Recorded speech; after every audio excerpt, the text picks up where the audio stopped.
Hello, everyone. I hope you had a good weekend so far. We had a rather sad one. We had a barbecue last night to say goodbye to our 83-year-old neighbor whose wife passed away a couple of weeks ago. My daughter and grandson are actually still there helping. I spent a bit of time there as well because not only does this man have to say goodbye to the woman he loved for 24 years, but also the home they lived in for 12 years. Anyway, guys, I'm now keeping the home fires burning this side, doing the washing and all the other boring stuff. Nothing which would get you excited at all. So let's talk Royal and the Montecito ex-Royals. I know you're all speculating about the split and possible divorce, and some prefer to believe one thing and others prefer to believe the exact opposite, and I can sincerely tell you that no one is really talking. No one is popping out of the woodwork and are prepared to share some information. However, after a struggle, I found a few who are prepared to share their opinions. So let's get into that. I had someone on the hunt for Harry's vacation home in Portugal, the £3.6 million supposed holiday home. Well, if we are right about what and where, then I can tell you that the price is likely not £3.6 million, but a tiny drop more like £6.3 million. Yes, it's an hour or so from Lisbon, and like the mansion in California, it is indeed difficult to say who truly owns it, as it is neither in Harry's or Meghan's personal name. Okay, so that is the nitty-gritty. So let's get to the gossip and the talk. No, Harry did not buy it for Meghan and or her mother. There's talk that Harry did or was going to rent it for a while, but then he went and bought it. There was already an article or two in the papers stating that the locals are not very happy with Harry and Meghan moving or vacationing there. According to my informant, that is utter rubbish. She says it is only the deaf, dumb and blind, or the really ignorant, who did not expect it to happen, or who did not know in advance that it would happen. The people in the vicinity are already used to kings and princes and actors and actresses, and in general the wealthy buying properties there or vacationing there. In Portugal, they also do not have the same laws as in the United Kingdom and the United States in terms of the media, and therefore the rich and famous do not cause the same kind of disturbance as elsewhere. So to recap, again, exact human ownership is concealed behind a trust.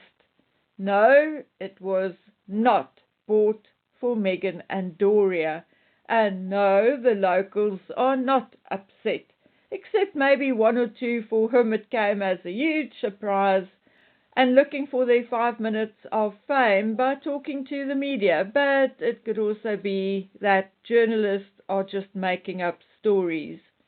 There's gossip that Harry and Meghan did look at properties when they visited Portugal after Invictus. Allegedly, apparently, Meghan did not like or want this particular property at the time, and for a number of reasons. It is said that Harry bought the property with the paperwork being done, scrutinized, completed through the royal family's legal team and the British Embassy. And in so doing, paperwork or ownership is such that Meghan could not or cannot have any of it in a divorce. She was also moaning that she wasn't interested in staying close to Harry's cousin, but that she would rather be one of Nicole Kidman's neighbors, who was building a £10 million home at the time.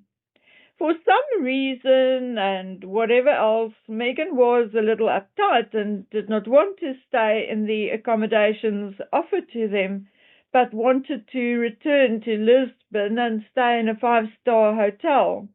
Megan is indeed familiar with Lisbon because she visited during the opening of the Soho House there. Now, a completely different source had, in a way, confirmed what this number one source said. So, source number two said that the entire holiday home story is a complete farce and not the absolute truth.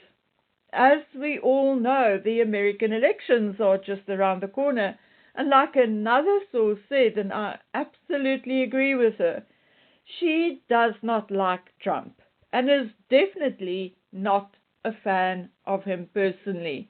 But at the moment, he and his party is what America needs for the next 4 years.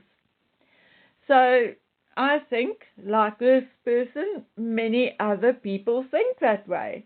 And they also then think that it is likely that Donald Trump and J.D. Vance will win the election.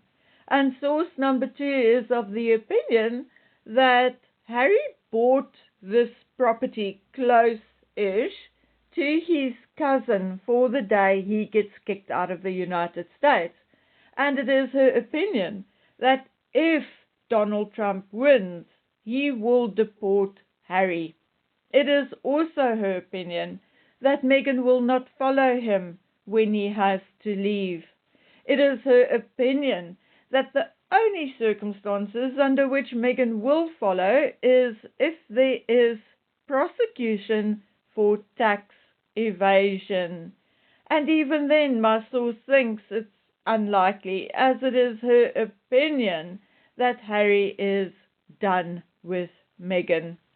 She told me that I was right and that the marriage started to decline rapidly directly after the death of the Queen and has gradually gotten worse since then.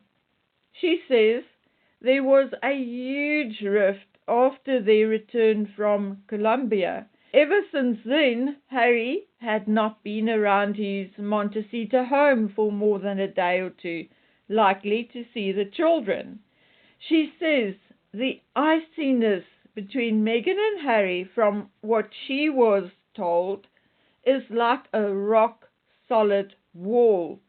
She says the person who told her that said the last time this person was in their presence, Meghan was acting like a 4-year-old, and all she still needed to do to complete the pathetic image was to say, "Suck her thumb." And Harry did not look at Meghan once in the 20 minutes or so that this particular person saw them. So it is source number two's opinion that the split this time is indeed real. Now, am I convinced? I really do not know. If you look at the media, it is clear that there is a media war going on. Now, my question is, are Meghan and Harry fighting through the media? Because it appears that the more Meghan tries to pretend or make it look like there's nothing wrong, the more the other side of the media is actually opposing it. The main thing is, and I mean that's where we are all stuck, or the instrument we use to judge which side is closest to the truth, is the fact that Meghan can't tell a convincing lie. For instance, she tried to take the credit for Harry's surfing, telling one of her friendly outlets that she introduced Harry to surfing when she bought him surfing lessons for his 36th birthday. Well, my dears, that is indeed not true. Not true at all. It does not take much to find pictures of the then Prince Charles on a surfboard and photographs of William surfing. There are also photographs of William and Harry surfing together. Oy vey, when will the woman learn to just shut up and not make herself look even worse than she already does? Anyway, her seemingly pathetic attempts to play the happy, dutiful wife are not working. And one of my other subscribers said she heard that a divorce will be announced in the summertime. So does that mean that the divorce will happen or will be announced or done and dusted by June, July or August next year? I don't know. I don't think anybody does.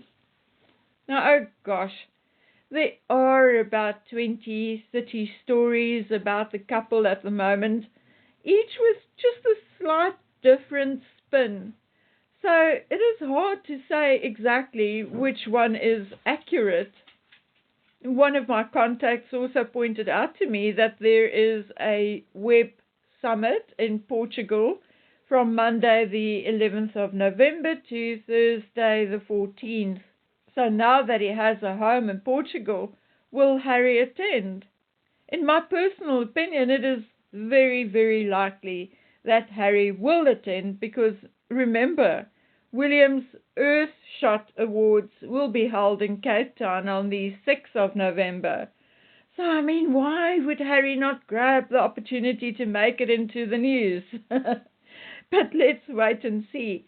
I think if he attends and attends alone, we'll very much have an answer to our questions. Okay, guys, now let's leave it there for now. I'll be back tomorrow with something else I found.